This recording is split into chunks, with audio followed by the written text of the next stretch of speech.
materia de violencia en México, donde tenemos como invitados a Jessica Cruz, Abril Arnoda y Paola Campos. Martin Luther King dijo una vez: la violencia crea más problemas sociales de los que resuelve. La OMS define a la violencia como el uso internacional de la fuerza o el poder físico de hecho o como amenaza contra uno mismo, una persona, un grupo o una comunidad. ¿Qué puede ocasionar lesiones, matanza, daños psicológicos, trastorno del desarrollo o privaciones? Pienso que como jóvenes y como universitarios debemos de preocuparnos e informarnos más acerca de la violencia para tratar de disminuirla en nuestro país. Los actos violentos se dividen en dos maneras: violencia doméstica y violencia social, en la cual la violencia doméstica presenta lazos de consanguinidad entre la víctima y el agresor, mientras que en la violencia social no se presenta ningún tipo de lazo. El sociólogo Weissel Fitz publicó en este año un estudio denominado Muertes matadas por arma de fuego por parte de la Facultad Latinoamericana de Ciencias Sociales, en donde define que México ocupa el lugar número 19 a nivel internacional de 90 países en materia de violencia, con un resultado de 15.936 homicidios, 17.752 actas de defunción por muerte de arma de fuego y presentando una tasa de 15.1 de defunciones por índole por cada 100.000 habitantes, en el cual asimismo presenta a México como el puesto número 1 en tasa de mortalidad infantil de 15 a 19 años, con una tasa de 95.6 muertes por cada 100.000 personas, ocupando El Salvador y Brasil el segundo y tercer lugar respectivamente.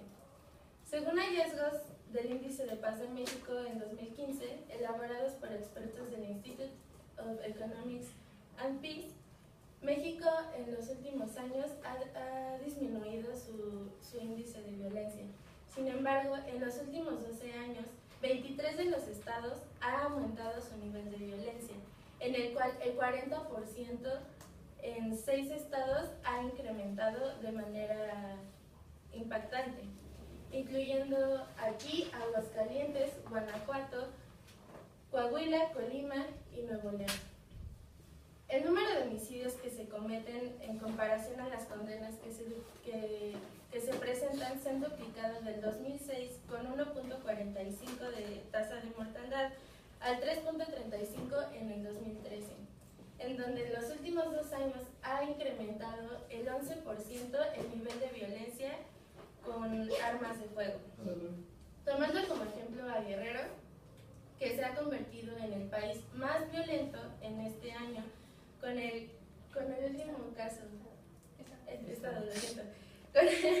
con el último caso de los 43 desaparecidos de Ayotzinapa, y presentando una tasa de 44 por cada 100.000 habitantes, en el cual también el Institute of Economics and Peace ha hecho un estudio en donde 75 de las ciudades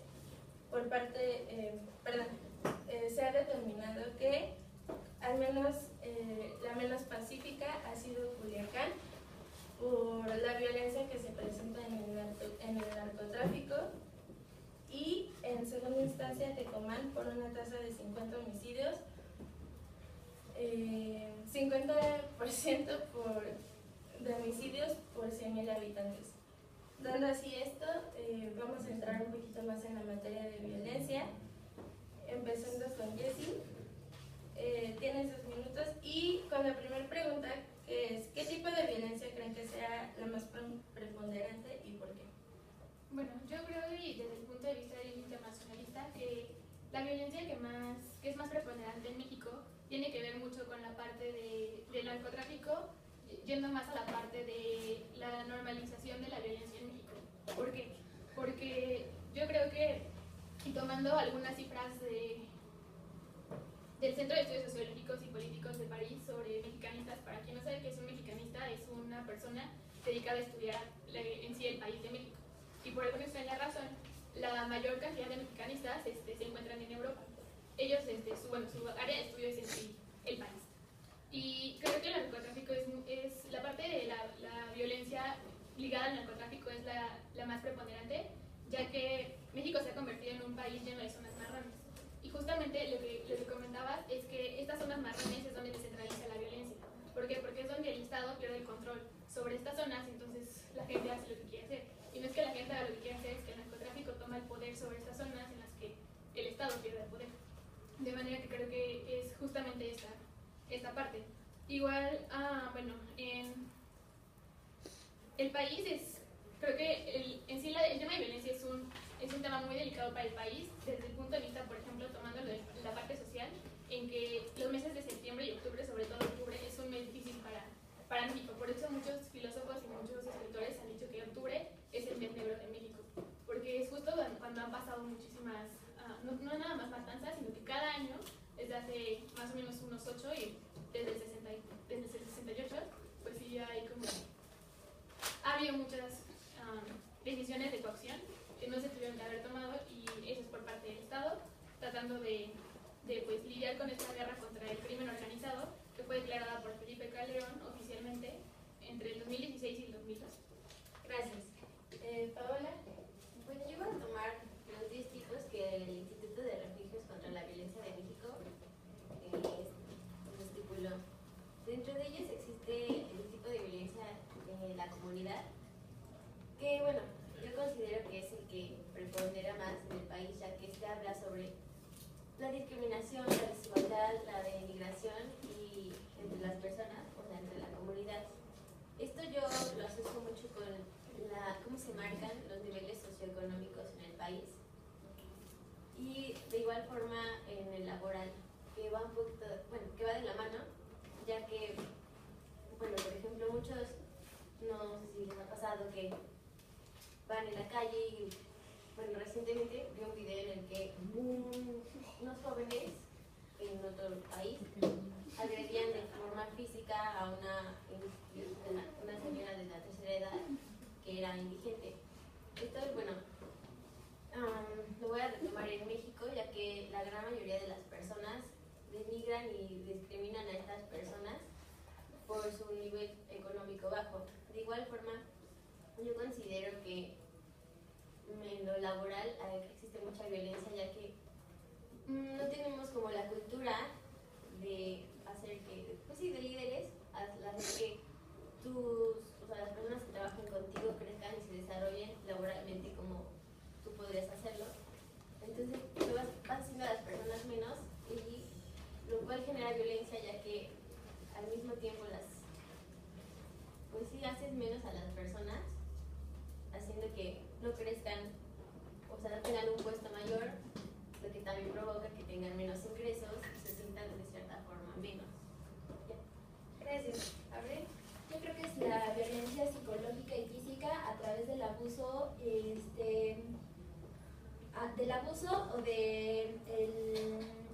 el acoso, ya sea en escuelas, por gracias o por medio de los medios o hacia los medios. Con esto me refiero a que no solo se utilizan los medios como un medio para atacar a las personas, a las víctimas, sino también se ataca a los medios. Y nada más nombrando algunos, el ranking de violencia mundial revela que de las 9 ciudades más violentas de México, Acapulco es la más violenta y es de la segunda más violenta a nivel mundial. Y hay aproximadamente 142.88 casos de homicidio, de los cuales estos son el 60% de periodistas. Por lo que esta situación de violencia nos impide ejercer a nosotros como profesionistas en la carrera, además de que México, o sea, es uno de los países que están en la lista negra de los países con más secuestros de periodistas, con 33 periodistas por encima de Irak, Libia y Siria. Entonces, también hay casos como de aproximadamente de los 13 millones de usuarios que usan internet, Facebook, redes sociales, son aproximadamente de los casos de acoso, el 90%, el 80% los que sufren acoso cibernético. Gracias. Pasando a la segunda pregunta. ¿De qué parte considera que existe más violencia en México? ¿El Estado, la sociedad civil o grupos minoritarios? ¿Yassi? Bueno, como ya lo había mencionado, creo que es de parte del Estado porque yo considero sociológicamente hablando que todo grupo en una sociedad es una institución. Entonces creo que de hecho el CONAVIM, que es la Comisión Nacional de Violencia contra la Mujer, hizo un estudio en el cual se demuestra que la mayoría de la violencia se da gracias a que el ser humano, el hombre, se ha dividido en grupos. Entonces creo que el Estado es el principal factor por el cual hay violencia en México. Tomando el caso específico de la violencia contra las mujeres, pues ha determinado que muchas modalidades, hay diferentes modalidades de violencia, que como mencionaba Pau, dependen de la forma y el lugar en el que la violencia se lleva a cabo. Y en este caso de las mujeres, bueno, se ha encontrado que hay modalidades que son violencia familiar, laboral y docente, comunidad, institucional y también la parte feminicida. Sin embargo, bueno, tomando como base algunos movimientos urbanos, como el movimiento queer, ya no nada más se consideran estas modalidades específicamente con la violencia contra las mujeres, sino también a otros grupos que, digamos, antes no se consideraban como violencia. ¿Y por qué es esto? Es más que nada porque el Estado no tiene una base sólida con la cual educar a su población en cuestión de violencia. Gracias. Ahora sí, yo estoy de acuerdo con Jess, porque, bueno, de igual forma pienso que el Estado tiene, pues, no culpa,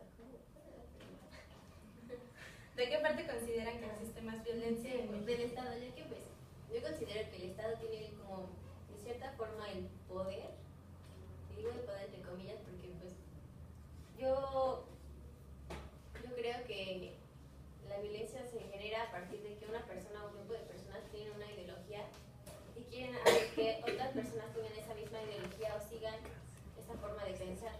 Entonces, por ejemplo, también yo considero mucho que el Estado tiene mucho que ver con el narcotráfico, las zonas marrones que mencionaba Jess hace un rato, ya que se supondría que tendría que tener el control de estos. Sin embargo, a lo largo de la historia, o sea, desde el principio en que México comenzó como un país independiente a España, el crimen organizado empezó pues a desarrollarse, ya que desde hace muchos años el Partido Revolucionario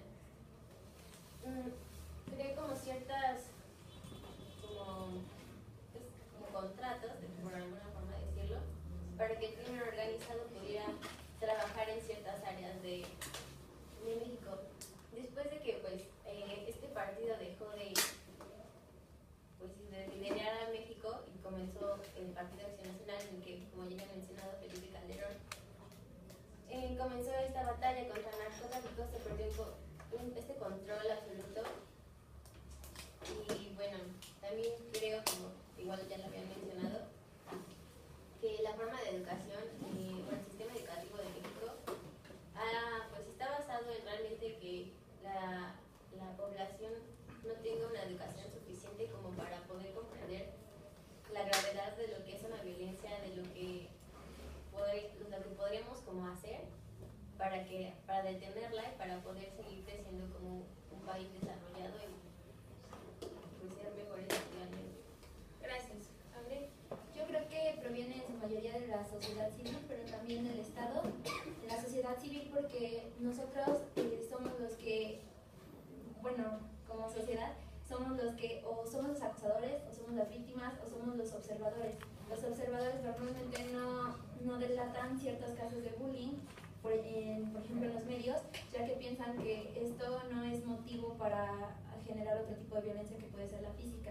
Piensan que es algo normal y ya se ha normalizado la situación incluso con los medios como la televisión, el radio, y somos los medios también, es parte de la sociedad civil, los que decimos, hacemos la noticia o muy exagerada basadas en nuestras ideologías, o la normalizamos o la sobajamos porque ya nos acostumbramos a esta y acostumbramos a sí mismo a las personas o los observadores que se dan cuenta o escuchan las noticias, y por lo tanto hacemos que la sociedad normalice esta situación. También se pueden como contemplar a las personas a los maestros, a la familia,